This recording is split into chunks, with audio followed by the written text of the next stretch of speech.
लव्य व्यवस्था अध्याय 1। लव्य व्यवस्था अध्याय 1। यहोवा ने मिलाप वाले तंबू में से मूसा को बुलवाकर उससे कहा, इस्राएलियों से कह कि तुम में से यदि कोई मनुष्य यहोवा के लिए पशु का चढ़ावा चढ़ाए, तो उसका बलि पशु गाय बैलों व भेड़ बकरियों में से एक का हो। यदि वह गाय बैलों में से होमबलि करे, तो निर्दोष नर मिलाप वाले तंबू के द्वार पर चढ़ाए कि यहोवा उसे ग्रहण करे, और वह अपना हाथ होमबलि के सिर पर रखे, और वह उनके लिए प्रायश्चित करने को ग्रहण किया जाए। तब वह उस बछड़े को यहोवा के सामने बलि करे, और हारून के पुत्र जो याजक है वे लोहू को समीप ले जाकर उस वेदी की चारों अलंगों पर छिड़के जो मिलाप वाले तंबू के द्वार पर है। फिर वह होमबलि पशु की खाल निकालकर उस पशु को टुकड़े टुकड़े करे। तब हारून याजक के पुत्र वेदी पर आग रखे और आग पर लकड़ी सजाकर धरे, और हारून के पुत्र जो याजक है वे सिर और चर्बी समेत पशु के टुकड़े को उस लकड़ी पर जो वेदी की आग पर होगी सजाकर धरे, और वह उसकी अतड़ियों और पैरों को जल से धोए। तब याजक सबको वेदी पर जलाए कि वह होमबलि यहोवा के लिए सुखदायक हवन ठहरे। और यदि वह भेड़ों व बकरों का होमबलि चढ़ाए, तो निर्दोष नर को चढ़ाए, और वह उसको यहोवा के आगे वेदी की उत्तर वाली अलंग पर बलि करे। और हारून के पुत्र जो याजक है वे उसके लोहू को वेदी की चारों अलंगों पर छिड़के, और वह उसको टुकड़े टुकड़े करे और सिर और चर्बी को अलग करे, और याजक इन सबको उस लकड़ी पर सजाकर धरे जो वेदी की आग पर होगी, और वह उसकी अतड़ियों और पैरों को जल से धोए। और याजक सबको समीप ले जाकर वेदी पर जलाए कि वह होमबलि और यहोवा के लिए सुखदायक सुगंध वाला हवन ठहरे। और यदि वह यहोवा के लिए पक्षियों का होमबलि चढ़ाए, तो पंडुकों व कबूतरों का चढ़ावा चढ़ाए। याजक उसको वेदी के समीप ले जाकर उनका गला मरोड़ के सिर को धड़ से अलग करे और वेदी पर जलाए, और उसका सारा लोहू उस वेदी की अलंग पर गिराया जाए, और वह उसका ओझरमल सहित निकालकर वेदी की पूरब की ओर से राख डालने के स्थान पर फेंक दे, और वह उसको पंखों के बीच से फाड़े पर अलग न करे। तब याजक उसको वेदी पर उस लकड़ी के ऊपर रखकर जो आग पर होगी जलाए कि वह होमबलि और यहोवा के लिए सुगंध वाला सुखदायक हवन ठहरे। अध्याय 2। लव्य व्यवस्था अध्याय 2। अन्नबलि की विधि। और जब कोई यहोवा के लिए अन्नबलि का चढ़ावा चढ़ाना चाहे, तो वह मैदा चढ़ाए और उस पर तेल डालकर उसके ऊपर लोबान रखे, और वह उसको हारून के पुत्रों के पास जो याजक है लाए, और अन्नबलि के तेल मिले हुए मैदे में से इस तरह अपनी मुट्ठी भरकर निकाले कि सब लोबान उसमें आ जाए, और याजक उन्हें स्मरण दिलाने वाले भाग के लिए वेदी पर जलाए कि वह यहोवा के लिए सुगंधदायक सुगंधित हवन ठहरे। और अन्नबलि में से जो बचा रहे सो हारून और उसके पुत्रों का ठहरे। यह यहोवा के हवनों में से परम पवित्र वस्तु होगी। और जब तक तू अन्नबलि के लिए तंदूर में पकाया हुआ चढ़ावा चढ़ाए, तो वह तेल से सने हुए अखमीरी मैदे के फुलकों व तेल से चुनी हुई अखमीरी चपातियों का हो। और यदि तेरा चढ़ावा तवे पर पकाया हुआ अन्नबलि हो, तो वह तेल से सने हुए अखमीरी मैदे का हो। उसको टुकड़े टुकड़े करके उस पर तेल डाल, तब वह अन्नबलि हो जाएगा। और यदि तेरा चढ़ावा कढ़ाई में तला हुआ अन्नबलि हो, और वह मैदे से तेल में बनाया जाए, और जो अन्नबलि इन वस्तुओं में से किसी का बना हो उसे यहोवा के समीप ले जाना, और जब वह याजक के पास लाया जाए तब याजक उसे वेदी के समीप ले जाए, और याजक अन्नबलि में से स्मरण दिलाने वाला भाग निकालकर वेदी पर जलाए कि वह यहोवा के लिए सुखदायक सुगंध वाला हवन ठहरे। और अन्नबलि में से जो बचा रहे वह हारून और उसके पुत्रों का ठहरे। वह यहोवा के हवनों में से परम पवित्र वस्तु होगी। कोई अन्नबलि जिसे तुम यहोवा के लिए चढ़ाओ खमीर मिलाकर बनाया न जाए। तुम कभी हवन में यहोवा के लिए खमीर और मधु न जलाना। तुम इनको पहली उपज का चढ़ावा करके यहोवा के लिए चढ़ाना, पर वे सुखदायक सुगंध के लिए वेदी पर चढ़ाए न जाए। फिर अपने सब अन्नबलि को नमकीन बनाना, और अपना कोई अन्नबलि अपने परमेश्वर के साथ बंधी हुई वाचा के नमक से सहित होने न देना। अपने सब चढ़ावों के साथ नमक भी चढ़ाना। और यदि तू यहोवा के लिए पहली उपज का अन्नबलि चढ़ाए तो अपनी पहली उपज के अन्नबलि के लिए आग से झुलसाई हुई हरी हरी बालें अर्थात हरी हरी बालों को मींच के निकाल देना। तब अन्न को चढ़ाना और उसमें तेल डालना और उसके ऊपर लोबान रखना, तब वह अन्नबलि हो जाएगा। और याजक मींच कर निकाले हुए अन्न को और तेल को और सारे लोबान को स्मरण दिलाने वाले भाग करके जला दे। वह यहोवा के लिए हवन व्यवस्था अध्याय 3। लव्य व्यवस्था अध्याय 3। मेल बलि की विधि। और यदि उसका चढ़ावा मेल बलि का हो और यदि वह गाय बैलों में से किसी को चढ़ाए तो चाहे वह पशु नर हो या मादा, पर जो निर्दोष हो उसी को वह यहोवा के आगे चढ़ाए। और वह अपना हाथ अपने चढ़ावे के पशु के सिर पर रखे और उसको मिलाप वाले तंबू के द्वार पर बलि करे। और हारून के पुत्र जो याजक है वे उसके लोहू को वेदी की चारों अलंगों पर छिड़के, और वह मेल बलि में से यहोवा के लिए हवन करे, अर्थात जिस चर्बी से अतड़ियां ढपी रहती है और जो चर्बी उनमें लटकी रहती है वह भी, और दोनों गुर्दे और उसके ऊपर की चर्बी जो कमर के पास रहती है और गुर्दों समेत कलेजे के ऊपर की झिल्ली, इन सबों को वह अलग करे। और हारून के पुत्र इनको वेदी पर उस होम बलि के ऊपर जलाए जो उन लकड़ियों पर होगी जो आग के ऊपर है, कि वह यहोवा के लिए सुगंध वाला सुखदायक हवन ठहरे। और यदि यहोवा के मेल बलि के लिए उसका चढ़ावा भेड़ बकरियों में से हो तो चाहे वह नर हो या मादा, पर जो निर्दोष हो उसी को वह चढ़ाए।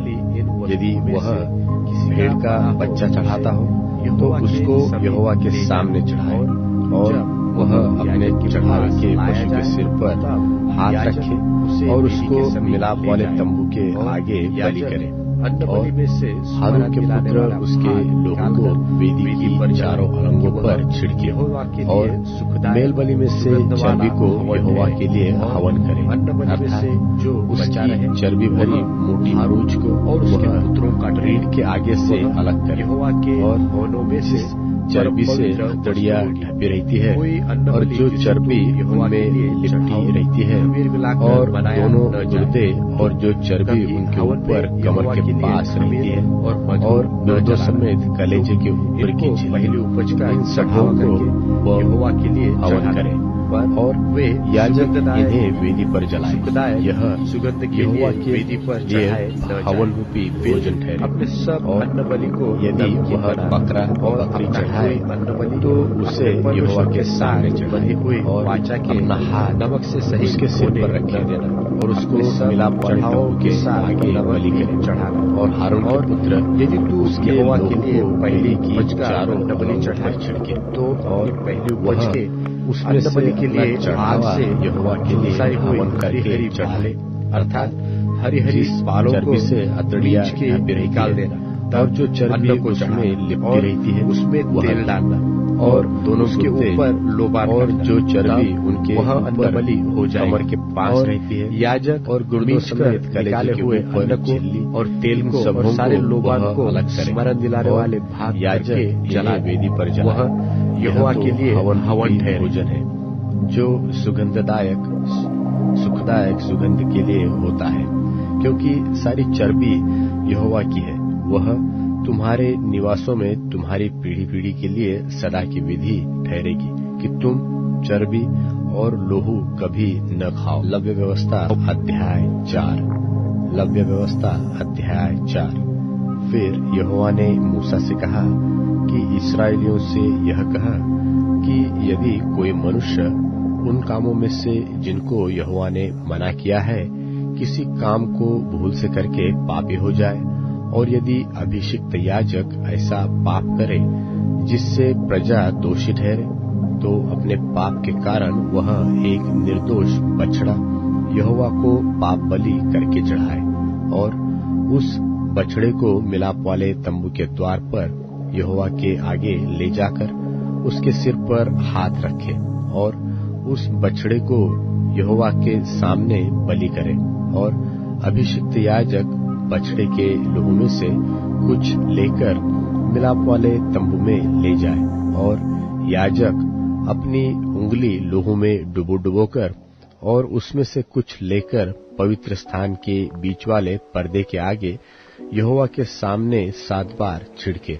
और याजक उस लहू में से कुछ और लेकर सुगंधित धूप की वेदी के सिंगों पर जो मिलाप वाले तंबू में है यहोवा के सामने लगाए।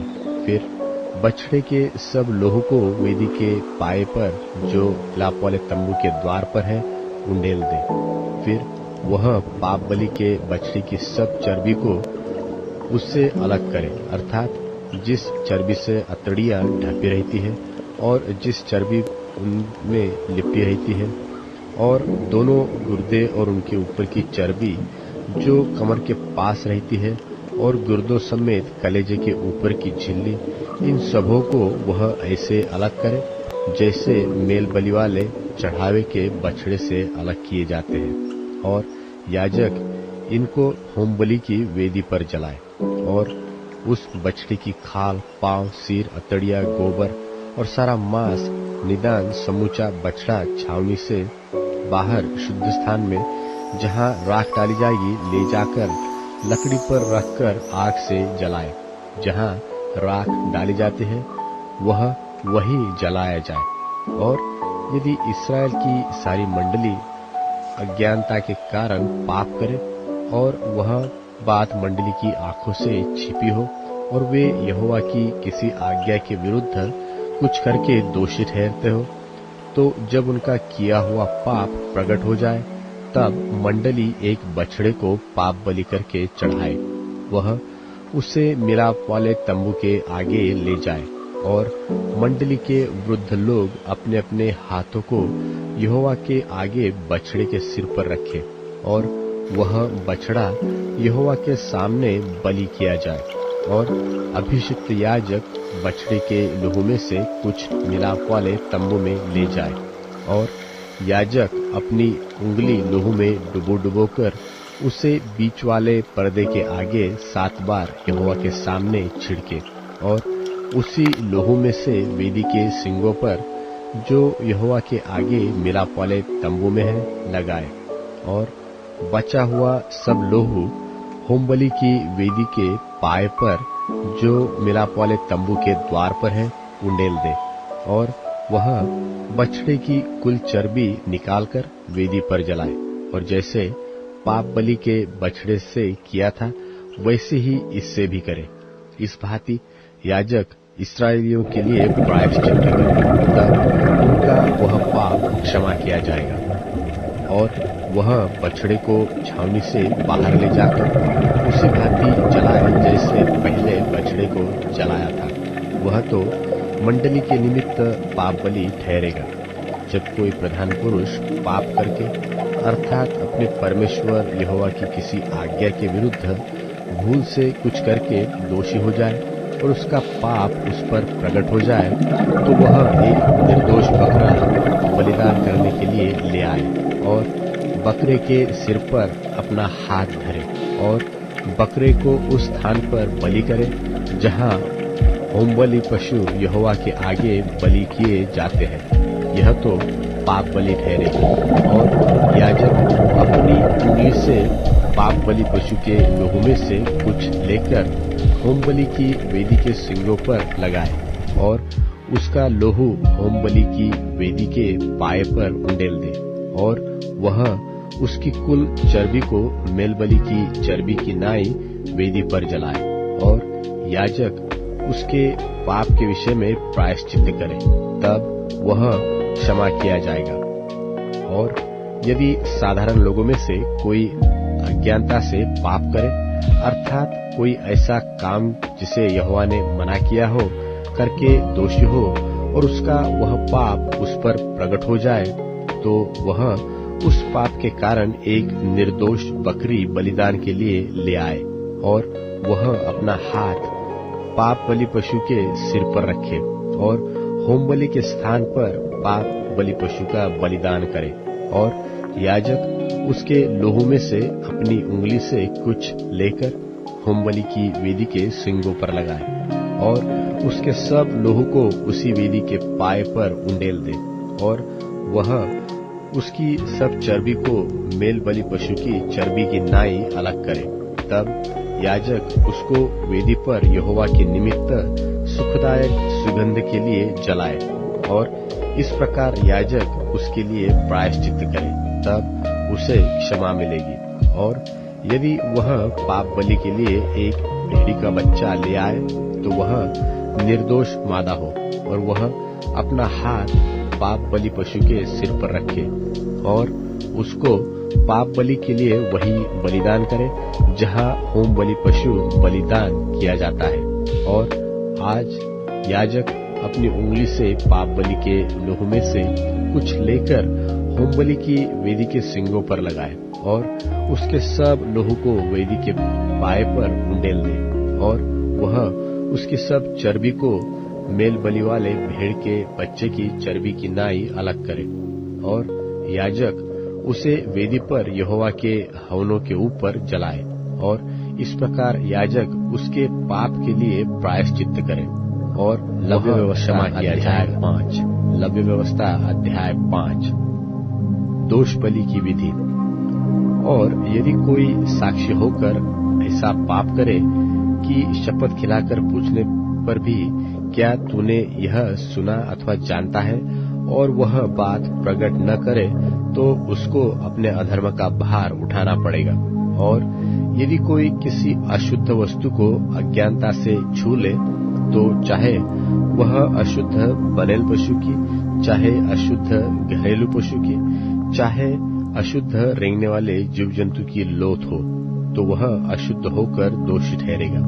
और यदि कोई मनुष्य किसी अशुद्ध वस्तु को अज्ञानता से छू ले, चाहे वह अशुद्ध वस्तु किसी भी प्रकार की क्यों न हो जिससे लोग अशुद्ध हो जाते हैं, तो जब वह उस बात को जान लेगा तब वह दोषी ठहरेगा। और यदि कोई बुरा व भला करने को बिना सोचे समझे शपथ खाए, चाहे किसी प्रकार की बात वह बिना सोचे विचार शपथ खाकर कहे, तो ऐसी बात में वह दोषी उस समय ठहरेगा जब उसे मालूम हो जाएगा। और जब वह इन बातों में से किसी बात में दोषी हो, तब जिस विषय में उसने पाप किया हो वह उसको मान ले और वह यहोवा के सामने अपना दोष बलि ले आए, अर्थात उस पाप के कारण वह एक भेड़ व बकरी पाप बलि करने के लिए ले आए। तब याजक उस पाप के विषय उसके लिए प्रायश्चित करे। और यदि उसे भेड़ व बकरी देने की सामर्थ्य न हो, तो अपने पाप के कारण 2 पंडुकी व कबूतरी के 2 बच्चे दोष बलि चढ़ाने के लिए यहोवा के पास ले आए। उनमें से एक तो पाप बलि के लिए और दूसरा होम बलि के लिए, और वह उनको याजक के पास ले आए। और याजक पाप बलि को पहले चढ़ाए और उसका सिर गले से मरोड़ डाले, पर अलग न करे, और वह पाप बलि पशु के लोहू में से कुछ वेदी की अलंग पर छिड़के, और जो लोहू शेष रहे वह वेदी के पाए पर गिराया जाए, वह तो पाप बलि ठहरेगा। और दूसरे पक्षी को वह विधि के अनुसार होम बलि करे, और याजक उसके पाप का प्रायश्चित्त करे, और तब वह क्षमा किया जाएगा। और यदि वह 2 पंडुकी व कबूतर के 2 बच्चे भी न दे सके, तो वह अपने पाप के कारण अपना चढ़ावा एपा का 10वां भाग मैदा पाप बलि करने के लिए ले आए। उस पर न तो वह तेल डाले और न लोबान रखे, क्योंकि वह पाप बलि होगा। वह उसको याजक के पास ले जाए, और याजक उसमें से अपनी मुट्ठी भर स्मरण दिलाने वाला भाग जानकर वेदी पर यहोवा के हवनों के ऊपर जलाए, वह तो पाप बलि ठहरेगा। और इन बातों में से किसी भी बात के विषय में जो कोई पाप करे अथवा याजक उसका प्रायश्चित्त करे, और तब वह पाप क्षमा किया जाएगा। और इस पाप बलि का शेष अन्न बलि के शेष किनाई याजक का ठहरेगा। फिर यहोवा ने मूसा से कहा, यदि कोई यहोवा की पवित्र की हुई वस्तुओं के विषय में भूल से विश्वासघात करे और पापी ठहरे, तो वह यहोवा के पास एक निर्दोष मेढ़ा दोष बलि के लिए ले आए। उसका दाम पवित्र स्थान के शेकेल के अनुसार उतने ही शेकेल रुपए का हो जितना याजक ठहराए, और जिस पवित्र वस्तु के विषय उसने पाप किया हो उसमें वह 5वां भाग और बढ़ाकर याजक को दे, और याजक दोष बलि का मेढ़ा चढ़ाकर उसके लिए प्रायश्चित्त करे, तब उसका पाप क्षमा किया जाएगा। और यदि कोई ऐसा पाप करे कि उन कामों में से जिन्हें यहोवा ने मना किया है किसी काम को करे, तो चाहे वह उसके अनजाने में हुआ हो, तो भी वह दोषी ठहरेगा और उसको अपने अधर्म का भार उठाना पड़ेगा। इसलिए वह एक निर्दोष मेढ़ा दोष बलि करके याजक के पास ले आए। वह उतने ही दाम का हो जितना याजक ठहराए, और याजक उसके लिए उसकी उस भूल का जो उसने अनजाने में किया प्रायश्चित्त करे, और वह क्षमा किया जाएगा। यह दोष बलि ठहरे, क्योंकि वह मनुष्य निसंदेह यहोवा के सम्मुख दोषी ठहरेगा। लव्य व्यवस्था अध्याय 6। फिर यहोवा ने मूसा से कहा, यदि कोई यहोवा का विश्वासघात करके पापी ठहरे, जैसा कि धरोहर व लेन देन व लूट के विषय में अपने भाई से छल करे व उस पर अंधेर करे, व पड़ी हुई वस्तु को पाकर उसके विषय झूठ बोले और झूठी शपथ भी खाए, ऐसी कोई भी बात क्यों न हो जिससे करके मनुष्य पापी ठहरते हैं, तो सब जब वह ऐसा काम करके दोषी हो जाए, तब जो भी वस्तु उसने लूटी व अंधेर करके व धरोहर व पड़ी पाई हो, चाहे कोई वस्तु क्यों न हो जिसके विषय में उसने झूठी शपथ खाई हो, तो वह उसको पूरा पूरा लौटा दे और 5वां भाग भी बढ़ाकर दे। जिस दिन यह मालूम हो कि वह दोषी है, उसी दिन वह उस वस्तु को उसके स्वामी को लौटा दे, और वह यहोवा के सन्मुख अपना दोष बलि भी ले आए, अर्थात एक निर्दोष मेंढा दोष बलि के लिए याजक के पास ले आए। वह उतने ही दाम का हो जितना याजक ठहराए। इस प्रकार याजक उसके लिए यहोवा के सामने प्रायश्चित्त करे, और जिस काम को करके वह दोषी हो गया है उसकी क्षमा उसे मिलेगी। भांति भांति के बलिदानों की विधि। फिर यहोवा ने मूसा से कहा, हारून और उसके पुत्रों को आज्ञा देकर यह कहा कि होम बलि की व्यवस्था यह है, अर्थात होम बलि ईंधन के ऊपर रात भर भोर तक वेदी पर पड़ा रहे, और वेदी की अग्नि वेदी पर जलती रहे, और याजक अपने सनी के वस्त्र और अपने तन पर अपनी सनी की जांघिया पहनकर होम बलि की राख जो आग के भस्म करने से वेदी पर रह जाए, उसे उठाकर वेदी के पास रख। और तब वह अपने ये वस्त्र उतारकर दूसरे वस्त्र पहनकर राख को छावनी से बाहर किसी शुद्ध स्थान पर ले जाए और वेदी पर अग्नि जलती रहे और कभी बूझने न पाए। अन्नबलि की व्यवस्था इस प्रकार है कि हारून के पुत्र उसको वेदी के आगे यहोवा के समीप ले आए और वह अन्नबलि के तेल मिले हुए मैदे में से मुट्ठी भर और उस पर का सब लोबान उठाकर अन्नबलि के स्मरणार्थ के इस भाग को यहोवा के सन्मुख सुगंधदायक सुगंध के लिए वेदी पर जलाए और उसमें से जो शेष रह जाए उसे हारून और उसके पुत्र खा जाए। वह बिना खमीर पवित्र स्थान में खाया जाए, अर्थात वे मिलाप वाले तंबू के आंगन में उसे खाए। वह खमीर के साथ पकाया न जाए, क्योंकि मैंने अपने हव्य में से उसको उनका निज भाग होने के लिए उन्हें दिया है। इसलिए जैसा पाप बलि और दोष बलि परम पवित्र है, वैसा ही वह भी है। हारून के वंश के सब पुरुष उसमें से खा सकते हैं। तुम्हारी पीढ़ी पीढ़ी में यहोवा के हवनों में से यह उनका भाग सदैव बना रहेगा। जो कोई उन हवनों को छुए वह पवित्र ठहरेगा। फिर यहोवा ने मूसा से कहा, जिस दिन हारून का अभिषेक हो उस दिन वह अपने पुत्रों के साथ यहोवा को यह चढ़ावा चढ़ाएगा, अर्थात एपा का 10वां भाग मैदा नित्य अन्य बलि में चढ़ाए और उसमें से आधा भोर को और आधा संध्या के समय चढ़ाए। तब तवे पर तेल के साथ पकाया जाए। जब वह तेल से तर हो जाए तब उसे ले आना।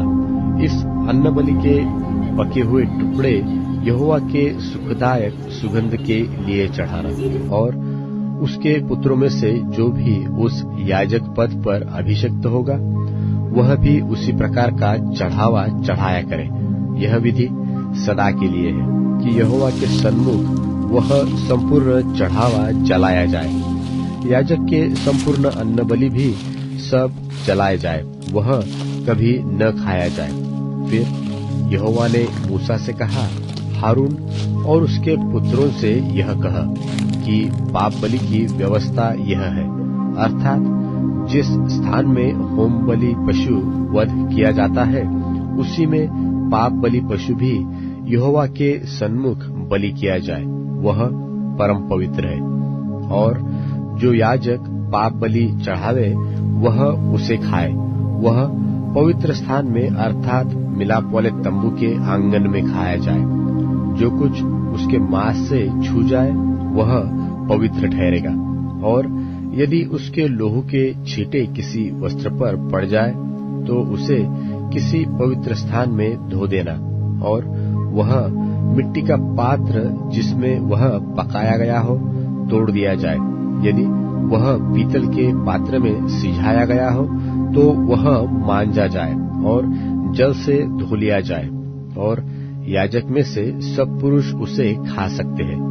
पर जिस पाप बलि पशु के लोहू में से कुछ भी खून मिलाप वाले तंबू के भीतर पवित्र स्थान में प्रायश्चित करने को पहुंचाया जाए तब तो उसका मांस कभी न खाया जाए, वह आग में जला दिया जाए। लव्य व्यवस्था अध्याय 7। लव्य व्यवस्था अध्याय 7। फिर दोष बलि की व्यवस्था यह है, वह परम पवित्र है। जिस स्थान पर होम बलि पशु का वध करते हैं उसी स्थान पर दोष बलि पशु का भी बलि करे और उसके लोहू को याजक वेदी पर चारों ओर छिड़के और वह उसमें की सब चर्बी को चढ़ाए, अर्थात उसकी मोटी पूंछ को और जिस चर्बी से अतड़ियां ढपी रहती है वह भी, और दोनों गुर्दे और जो चर्बी उनके ऊपर और कमर के पास रहती है और गुर्दों समेत कलेजे के ऊपर की झिल्ली, इन सबों को वह अलग करे और याजक इन्हें वेदी पर यहोवा के लिए हवन करे, तब वह दोष बलि होगा। याजक में के सब पुरुष उसमें से खा सकते हैं। वह किसी पवित्र स्थान में खाया जाए, क्योंकि वह परम पवित्र है। जैसा पाप बलि है वैसा ही दोष बलि भी है। उन दोनों की एक ही व्यवस्था है। जो याजक उन बलियों को चढ़ा के प्रायश्चित्त करे, वही उन वस्तुओं को ले ले, और जो याजक किसी के लिए होम बलि को चढ़ाए, उस होम बलि पशु की खाल को वही याजक ले ले, और तंदूर में व कढ़ाई में व तवे पर पके हुए सब अन्न बलि उसी याजक की होंगी जो उन्हें चढ़ाते हैं। और सब अन्न बलि जो चाहे तेल के सने हुए हो चाहे रूखे हो, वे हारून के सब पुत्रों को एक समान मिले। और मेल बलि की जिससे कोई यहोवा के लिए चढ़ाए व्यवस्था यह है, यदि वह उसे धन्यवाद के लिए चढ़ाए तो धन्यवाद बलि के साथ तेल से सने हुए अखमीरी फुलके और तेल से चुपड़ी हुई अखमीरी रोटियां और तेल से सने हुए मैदे के फुलके तेल से तर चढ़ाए। और वह अपने धन्यवाद वाले मेल बलि के साथ अखमीरी रोटी भी चढ़ाए, और ऐसे एक एक चढ़ावे में से एक एक रोटी यहोवा को उठाने की भेंट करके चढ़ाए। वह होम बलि के लोहू के छिड़कने वाले याजक की हो। और उस धन्यवाद वाले मेल बलि का मांस बलिदान चढ़ाने के दिन ही खाया जाए, उसमें से कुछ भी भोर तक शेष न रह जाए।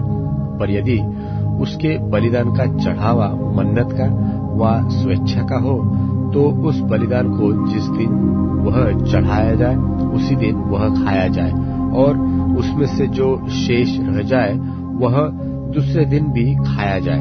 परंतु जो कुछ बलिदान के मांस में से तीसरे दिन तक रह जाए वह आग में जला दिया जाए।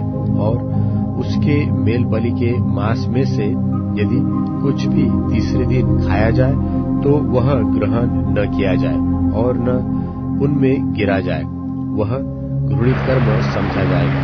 और जो कोई उसमें से खाए उसका अधर्म उसी के सिर पर पड़ेगा। फिर जो मांस किसी अशुद्ध वस्तु से छू जाए वह न खाया जाए, वह आग में जला दिया जाए। फिर मेल बलि का मांस जितने शुद्ध हो वे ही खाए, परंतु जो अशुद्ध होकर यहोवा के मेल बलि के मांस में से कुछ खाए वह अपने लोगों में से नाश किए जाए। और यदि कोई किसी वस्तु को छूकर अशुद्ध वस्तु को छूकर यहोवा के मेल बलि पशु के मांस में से खाए तो वह भी अपने लोगों में से नाश किया जाए, चाहे वह मनुष्य की कोई अशुद्ध वस्तु व अशुद्ध पशु व कोई भी अशुद्ध और घृणित वस्तु हो।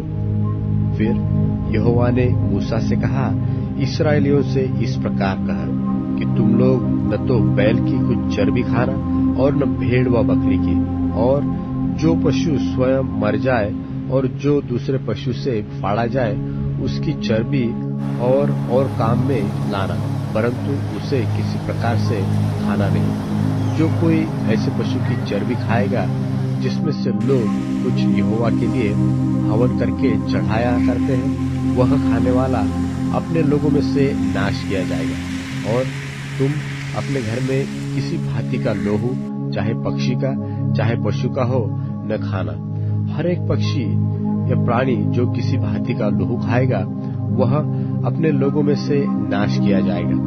फिर यहोवा ने मूसा से कहा, इस्राएलियों से इस प्रकार कहा कि जो यहोवा के लिए मेल बलि चढ़ाए वह उसी मेल बलि में से यहोवा के पास भेंट ले आए, और वह अपने ही हाथों से यहोवा के हव्य को अर्थात छाती समेत चर्बी को ले आए कि छाती हिलाने की भेंट करके यहोवा के सामने हिलाई जाए।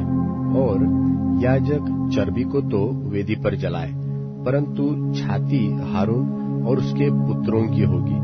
फिर तुम अपने मेल बलियों में से दाहिनी जांघ को भी उठाने की भेंट करके याजक को देना। हारून के पुत्रों में से जो मेल बलि के लोहू और चर्बी को चढ़ाए, दाहिनी जांघ उसी का भाग होगा, क्योंकि इस्राएलियों के मेल बलियों में से हिलाने की भेंट की छाती और उठाने की भेंट की जांग को लेकर मैंने याजक हारून और उसके पुत्रों को दिया है कि यह सर्वदा इस्राएलियों की ओर से उनका हक बना रहे। जिस दिन हारून और उसके पुत्र यहोवा के समीप याजक पद के लिए लाए गए, उसी दिन यहोवा के हव्यों में से उनका यही अभिषिक्त भाग ठहराया गया। अर्थात जिस दिन यहोवा ने उनका अभिषेक किया, उसी दिन उसने आज्ञा दी कि उनको इस्राएलियों की ओर से यही भाग नित मिला रहे। उनकी पीढ़ी पीढ़ी के लिए उनका यही हक ठहराया गया। होम बलि, अन्न बलि, पाप बलि, दोष बलि, याजकों के संस्कार बलि और मेल बलि की यही व्यवस्था है। जब यहोवा ने सीनै पर्वत के पास के जंगल में मूसा को आज्ञा दी कि इस्राएली मेरे लिए क्या क्या चढ़ावे चढ़ाए, तब उसने उनको यही व्यवस्था दी। 8 लव्य व्यवस्था अध्याय 8। फिर यहोवा ने मूसा से कहा, तू हारून और उसके पुत्रों के वस्त्रों और अभिषेक के तेल और पाप बलि के बछड़े और दोनों मेंढों और अखमीरी रोटी की टोकरी को मिलाप वाले तंबू के द्वार पर ले आ और वही सारी मंडली को इकट्ठा कर। यहोवा की इस आज्ञा के अनुसार मूसा ने किया और मंडली मिलाप वाले तंबू के द्वार पर इकट्ठी हुई। तब मूसा ने मंडली से कहा, जो काम करने की आज्ञा यहोवा ने दी है वह यह है। फिर मूसा ने हारून और उसके पुत्रों को समीप ले जाकर जल से नहलाया। तब उसने उनको अंगरखा पहनाया और कटिबंध लपेटकर बागा पहना दिया और एपोद लगाकर एपोद के काढ़े हुए पटुके से एपोद को बांधकर कस दिया और उसने उनके चपरास लगाकर चपरास में उरीम और तुमीम रख दिए। तब उसने उसके सिर पर पगड़ी बांधकर पगड़ी के सामने पर सोने के टीके को अर्थात पवित्र मुठ को लगाया, जिस प्रकार यहोवा ने मूसा को आज्ञा दी थी। तब मूसा ने अभिषेक का तेल लेकर निवास का और जो कुछ उसमें था उन सबका भी अभिषेक करके उन्हें पवित्र किया और उस तेल में से कुछ उसने वेदी पर 7 बार छिड़का और कुल सामान समेत वेदी का और पाए समेत हौदी का अभिषेक करके उन्हें पवित्र किया। और उसने अभिषेक के तेल में से कुछ हारून के सिर पर डालकर उसका अभिषेक करके उसे पवित्र किया। फिर मूसा ने हारून के पुत्रों को समीप ले आकर अंगरखे पहनाकर फेंटे बांध के उनके सिर पर टोपी रख दी, जिस प्रकार यहोवा ने मूसा को आज्ञा दी थी। तब वह पाप बलि के बछड़े को समीप ले गया और हारून और उसके पुत्रों ने अपने अपने हाथ पाप बलि के बछड़े के सिर पर रखे। तब वह बलि किया गया और मूसा ने लोहू को लेकर उंगली से वेदी के चारों सिंगों पर लगाकर पवित्र किया और लोहू को वेदी के पाए पर उंडेल दिया और उनके लिए प्रायश्चित करके उसको पवित्र किया। और मूसा ने हथड़ियों ऊपर की सब चर्बी और कलेजे पर की झिल्ली और चर्बी समेत दोनों गुर्दों को लेकर वेदी पर जलाया और बछड़े में से जो कुछ शेष रह गया उसको अर्थात गोबर समेत उसकी खाल और मांस को उसने छावनी के बाहर आग में जलाया, जिस प्रकार यहोवा ने मूसा को आज्ञा दी थी। फिर वह होम बलि के मेंढे को समीप ले गया और हारून और उसके पुत्रों ने अपने अपने हाथ मेंढे के सिर पर रखे। तब वह बलि किया गया और मूसा ने उनका लहू वेदी पर चारों ओर छिड़का। तब मेंढा टुकड़े टुकड़े किया गया और मूसा ने सिर और चर्बी समेत टुकड़ों को जलाया। तब हथड़ियां और पांव जल से धोए गए और मूसा ने पूरे मेंढे को वेदी पर जलाया और सब सुखदायक सुगंध देने के लिए होम बलि और यहोवा के लिए वो हव्य हो गया, जिस प्रकार यहोवा ने मूसा को आज्ञा दी थी।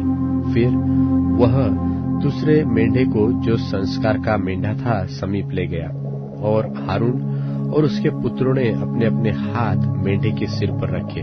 तब वह बलि किया गया, और मूसा ने उसके लोहू में से कुछ लेकर हारून के दाहिने कान के सीने पर और उसके दाहिने हाथ और दाहिने पांव के अंगूठों पर लगाया, और वह हारून के पुत्रों को समीप ले गया और लोहू में से कुछ एक के दाहिने कान के सिरे पर और दाहिने हाथ और दाहिने पांव के अंगूठों पर लगाया, और मूसा ने लोहू को वेदी पर चारों ओर छिड़का, और उसने चर्बी और मोटी पूंछ और अतड़ियों पर की सब चर्बी और कलेजे पर की झिल्ली समेत दोनों गुर्दे और दाहिनी जांघ ये सब लेकर अलग रखे, और अखमीरी रोटी की टोकरी जो यहोवा के आगे रखी गई थी उसमें से एक रोटी और तेल से सने हुए मैदे का एक फुलका और एक रोटी लेकर चर्बी और दाहिनी जांघ पर रख दी, और ये सब वस्तुएं हारून और उसके पुत्रों के हाथों पर धर दी गई और हिलाने की भेंट के लिए यहोवा के आगे हिलाई गई, और मूसा ने उन्हें फिर उनके हाथों पर से लेकर उन्हें वेदी पर होम बलि के ऊपर जलाया। यह सुखदायक सुगंध देने के लिए संस्कार की भेंट और यहोवा के लिए हव्य था। तब मूसा ने छाती को लेकर हिलाने की भेंट के लिए यहोवा के आगे हिलाया, और संस्कार के मेंढे में से मूसा का भाग यही हुआ जैसा यहोवा ने मूसा को आज्ञा दी थी। और मूसा ने अभिषेक के तेल और वेदी पर के लोहू दोनों में से कुछ लेकर हारून और उसके वस्त्रों पर और उसके पुत्रों और उनके वस्त्रों पर भी छिड़का, और उसने वस्त्रों समेत हारून को और वस्त्रों समेत उसके पुत्रों को भी पवित्र किया। और मूसा ने हारून और उसके पुत्रों से कहा, मांस को मिलाप वाले तंबू के द्वार पर पकाओ, और उस रोटी को जो संस्कार की टोकरी में है वही खाओ, जैसा मैंने आज्ञा दी है कि हारून और उसके पुत्र उसे खाए, और मांस और रोटी में से जो शेष रह जाए उसे आग में जला देना, और जब तक तुम्हारे संस्कार के दिन पूरे न हो तब तक अर्थात 7 दिन तक मिलाप वाले तंबू के द्वार के बाहर न जाना, क्योंकि वह 7 दिन तक तुम्हारा संस्कार करता रहेगा। जिस प्रकार आज किया गया है वैसा ही करने की आज्ञा यहोवा ने दी है, जिससे तुम्हारा प्रायश्चित किया जाए।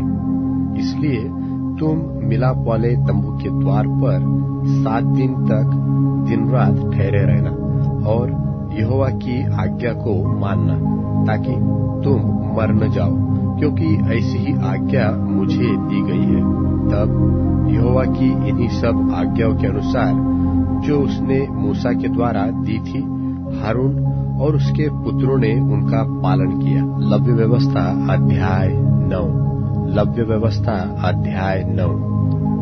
8वें दिन मूसा ने हारून और उसके पुत्रों को और इस्राएली पुरनियों को बुलवाकर हारून से कहा, पाप बलि के लिए एक निर्दोष बछड़ा और होम बलि के लिए एक निर्दोष मेंढा लेकर यहोवा के सामने भेंट चढ़ा, और इस्राएलियों से यह कहा कि तुम पाप बलि के लिए एक बकरा और होम बलि के लिए एक बछड़ा और एक भेड़ का बच्चा लो, जो 1 वर्ष के हो और निर्दोष हो, और मेल बलि के लिए यहोवा के सन्मुख चढ़ाने के लिए एक बैल और एक मेंढा और तेल से सने हुए मैदे का एक अन्न बलि भी ले लो, क्योंकि आज यहोवा तुमको दर्शन देगा। और जिस जिस वस्तु की आज्ञा मूसा ने दी उन सबको वे मिलाप वाले तंबू के आगे ले आए, और सारी मंडली समीप जाकर यहोवा के सामने खड़ी हुई। तब मूसा ने कहा, यह वह काम है जिसके करने के लिए यहोवा ने आज्ञा दी है कि तुम उसे करो, और यहोवा की महिमा का तेज तुमको दिखाई पड़ेगा। और मूसा ने हारून से कहा, यहोवा की आज्ञा के अनुसार वेदी के समीप जाकर अपने पाप बलि और होम बलि को चढ़ाकर अपने और सब जनता के लिए प्रायश्चित कर, और जनता के चढ़ावे को भी चढ़ाकर उनके लिए प्रायश्चित कर। इसलिए हारून ने वेदी के समीप जाकर अपने पाप बलि के बछड़े का बलिदान किया और हारून के पुत्र लोहू को उसके पास ले गए। तब उसने अपनी उंगली को लोहू में डुबाकर वेदी के सिंगों पर लोहू को लगाया और शेष लोहू को वेदी के पाए पर उंडेल दिया और पाप बलि में की चर्बी और गुर्दों और कलेजे पर की झिल्ली को उसने वेदी पर जलाया, जैसा यहोवा ने मूसा को आज्ञा दी थी। और मांस और खाल को उसने छावनी से बाहर आग में जलाया। तब होमबलि पशु का बलिदान किया और हारून के पुत्रों ने लोहू को उसके हाथ में दिया और उसने उसको वेदी पर चारों ओर छिड़का। तब उन्होंने होमबलि पशु का टुकड़ा टुकड़ा करके सिर सहित उसके हाथ में दे दिया और उसने उनको वेदी पर जला दिया। और उसने अतड़ियों और पांवों को धोकर वेदी पर होमबलि के ऊपर जलाया और उसने लोगों के चढ़ावे को आगे लेकर और उस पाप बलि के बकरे को जो उनके लिए था लेकर उसका बलिदान किया और पहले के समान उसे भी पाप बलि करके चढ़ाया। और उसने होमबलि को भी समीप ले जाकर विधि के अनुसार चढ़ाया और अन्न बलि को भी समीप ले जाकर उसमें से मुट्ठी भर वेदी पर जलाया। यह भोर के होमबलि के अलावा चढ़ाया गया।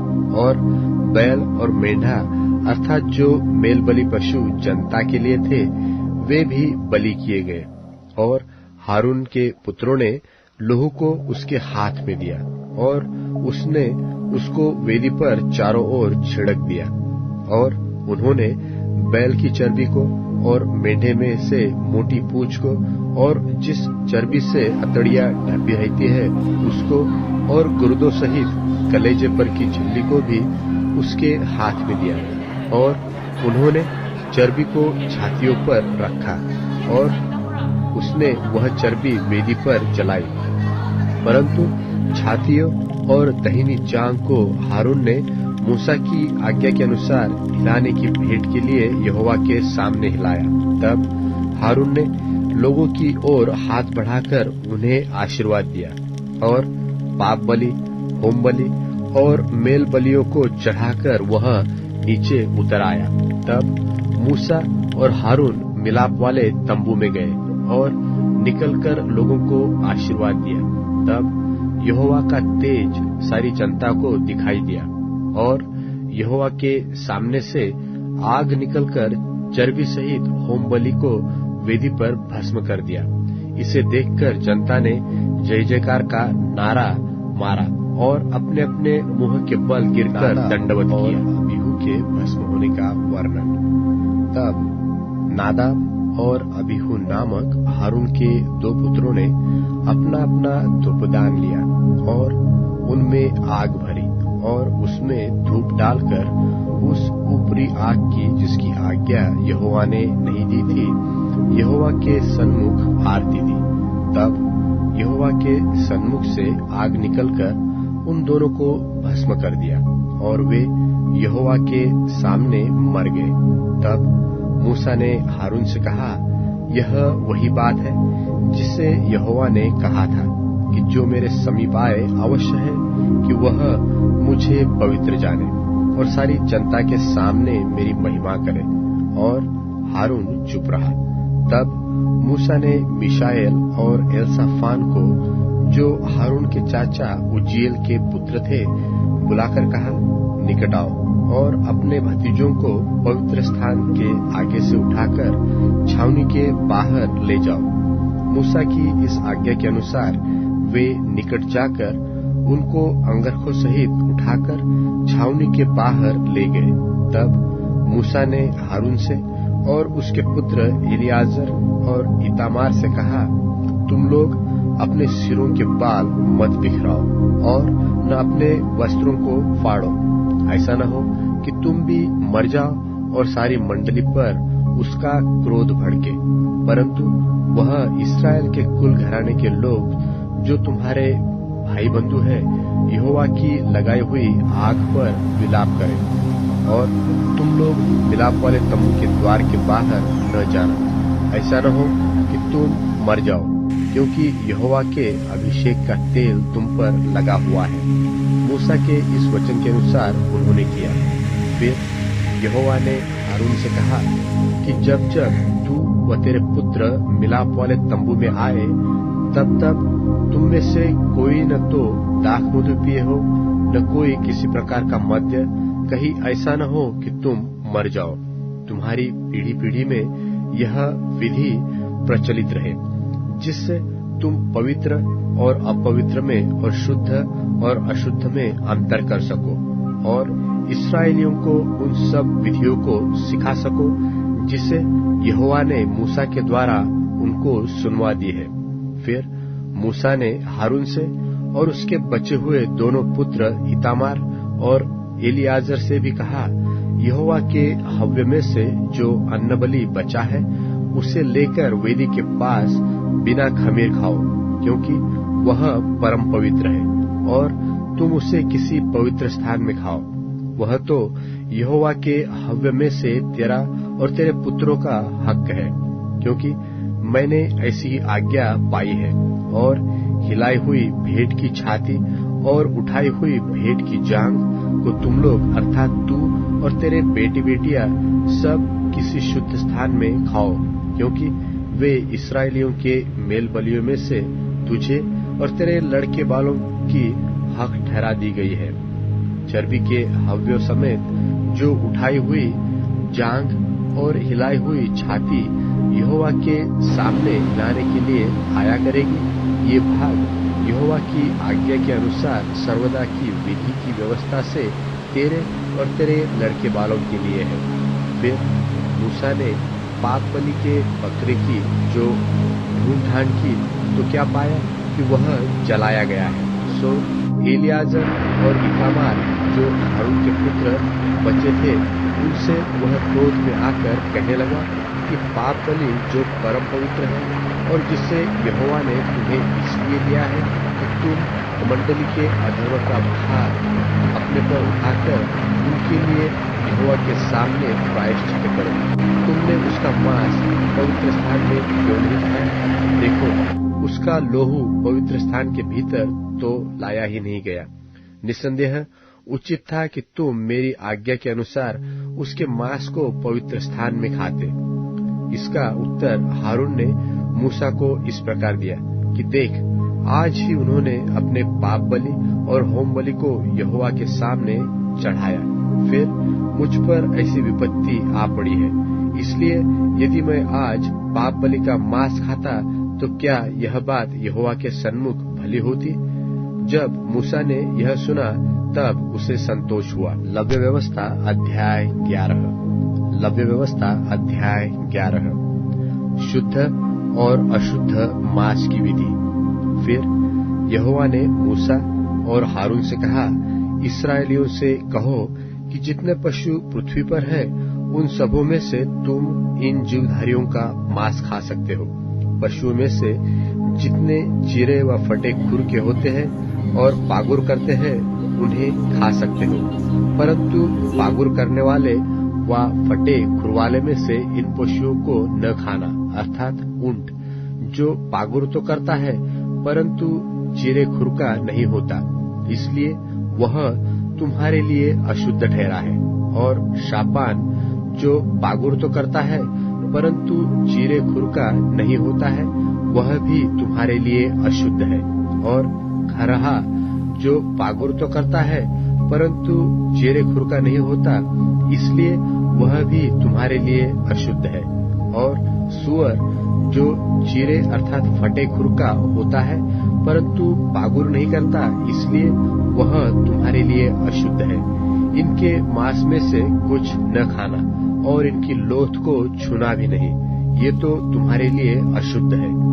फिर जितने जल जंतु हैं, उनमें से तुम इन्हें खा सकते हो, अर्थात समुद्र व नदियों के जीव जंतुओं में से जितनों के पंख और चोएटे होते हैं, उन्हें खा सकते हो। और जलचरी प्राणियों में से जितने जीवधारी बिना पंख और चोटे के समुद्र व नदियों में रहते हैं, वे सब तुम्हारे लिए घृणित है। वे तुम्हारे लिए घृणित ठहरे। तुम उनके मांस में से कुछ न खाना और उनकी लोथों को अशुद्ध जानना। जल में जिस किसी जंतु के पंख और चोटे नहीं होते, वह तुम्हारे लिए अशुद्ध है। फिर पक्षियों में से इनको अशुद्ध जानना। ये अशुद्ध होने के कारण खाए न जाए, अर्थात उकाब, हड़फोड़, गुरर, शाही और भांति भांति की चील और भांति भांति के सब काग, शुतुरमुर्ग, दखमास, जलकुक्कड़ और भांति भांति के बाज, हवासील, हाड़गिर, उल्लू, राजहंस, धनेश, गिद्ध, लगलग, भांति भांति के बगुले, टिटहरी और चमगीदड़। जितने पंख वाले 4 पांवों के बल चलते हैं, वे सब तुम्हारे लिए अशुद्ध है। पर रेंगने वाले और पंख वाले जो 4 पांवों के बल चलते हैं, जिनके भूमि पर कूदने फांदने को टांगे होती है, उनको खा सकते हैं। वे ये है, अर्थात भांति भांति की टिड्डी, भांति भांति के फनगे, भांति भांति के हरगोल और भांति भांति के हगाब। परंतु और सब रेंगने वाले पंख वाले जो 4 पांव वाले होते हैं, वे तुम्हारे लिए अशुद्ध है और इनके कारण तुम अशुद्ध ठहरोगे। जिस किसी से इनकी लोथ छुई जाए, वह सांझ तक अशुद्ध ठहरे, और जो कोई इनकी लोथ में का कुछ भी उठाए, वह अपने वस्त्र धोए और सांझ तक अशुद्ध रहे। फिर जितने पशु चीरे खुर के होते हैं, परंतु न तो बिल्कुल फटे खुर और न पागुर करने वाले हैं, वे तुम्हारे लिए अशुद्ध है। जो कोई उन्हें छुए, वह अशुद्ध ठहरेगा। और 4 पांव के बल चलने वालों में से जितने पंजों के बल चलते हैं, वे सब तुम्हारे लिए अशुद्ध है। जो कोई उनकी लोथ छुए, वह सांझ तक अशुद्ध रहे, और जो कोई उसकी लोथ उठाए, वह अपने वस्त्र धोए और सांझ तक अशुद्ध रहे, क्योंकि वे तुम्हारे लिए अशुद्ध है। और जो पृथ्वी पर रेंगते हैं, उनमें से ये रेंगने वाले तुम्हारे लिए अशुद्ध है, अर्थात नेवला, चूहा और भांति भांति के गोह और छिपकली, मगर, टिकटिक, सांडा और गिरगिटान। सब रेंगने वालों में से ये ही तुम्हारे लिए अशुद्ध है। जो कोई इनकी लोथ छुए, वह सांझ तक अशुद्ध रहे। और इनमें से किसी की लोथ जिस किसी वस्तु पर पड़ जाए, वह भी अशुद्ध ठहरे, चाहे वह काठ का कोई पात्र हो, चाहे वस्त्र, चाहे खाल, चाहे बोरा, चाहे किसी काम का कैसा भी पात्रादि हो, क्यों न हो, वह जल में डाला जाए और सांझ तक अशुद्ध रहे, तब शुद्ध समझा जाए। और यदि मिट्टी का कोई पात्र हो, जिसमें इन जंतुओं में से कोई पड़े, तो उस पात्र में जो कुछ हो वह अशुद्ध ठहरे, और पात्र को तुम तोड़ डालना। उसमें जो खाने के योग्य भोजन हो, जिसमें पानी का छुआव हो, वह सब अशुद्ध ठहरे। फिर यदि ऐसे पात्र में पीने के लिए कुछ हो, तो वह भी अशुद्ध ठहरे। और यदि इनकी लोथ में का कुछ तंदूर व चूल्हे पर पड़े, तो वह भी अशुद्ध ठहरे और तोड़ डाला जाए, क्योंकि वह अशुद्ध हो जाएगा, वह तुम्हारे लिए भी अशुद्ध ठहरे। परंतु सोता व तालाब जिसमें जल इकट्ठा हो, वह तो शुद्ध ही रहे, परंतु जो कोई इनकी लोथ को छुए, वह अशुद्ध ठहरे। और यदि इनकी लोथ में का कुछ किसी प्रकार के बीज पर जो बोने के लिए हो पड़े, तो वह बीज शुद्ध रहे। पर यदि बीज पर जल डाला गया हो और पीछे लोथ में का कुछ उस पर पड़ा जाए, तो वह तुम्हारे लिए अशुद्ध ठहरे। फिर जिन पशुओं के खाने की आज्ञा तुमको दी गई है, यदि उनमें से कोई पशु मरे, तो जो कोई उसकी लोथ छुए, वह सांझ तक अशुद्ध रहे। और उसकी लोथ में से जो कोई कुछ खाए, वह अपने वस्त्र धोए और सांझ तक रहे। और जो कोई उसकी लोथ उठाए, वह भी अपने वस्त्र धोए और सांझ तक अशुद्ध रहे। और सब प्रकार के पृथ्वी पर रेंगने वाले वस्तु, रेंगने वाले जंतु घिनौने हैं, वे खाए न जाए। पृथ्वी पर सब रेंगने वालों में से जितने पेट व 4 पांव के बल चलते हैं व अधिक पांव वाले होते हैं, उन्हें तुम न खाना, क्योंकि वे घिनौने हैं। तुम किसी प्रकार के रेंगने वाले जंतुओं के द्वारा अपने आप को घिनौना न करना, और न उनके द्वारा अपने को अशुद्ध करके अपवित्र ठहराना, क्योंकि मैं तुम्हारा परमेश्वर यहोवा हूँ। इस कारण अपने को शुद्ध करके पवित्र बने रहो, क्योंकि मैं पवित्र हूँ। इसलिए तुम किसी प्रकार के रेंगने वाले जंतु के द्वारा जो पृथ्वी पर चलता है अपने आप को अशुद्ध न करना, क्योंकि मैं वह यहोवा हूँ जो तुम्हें मिस्र देश से इसलिए निकाल ले आया हूँ कि तुम्हारा परमेश्वर ठहरूं। इसलिए तुम पवित्र बनो, क्योंकि मैं पवित्र हूँ। पशुओं, पक्षियों और सब जलचरी प्राणियों और पृथ्वी पर सब रेंगने वाले प्राणियों के विषय में यही व्यवस्था है कि शुद्ध, अशुद्ध और भक्षय और अभक्षय जीवधारियों में भेद किया जाए।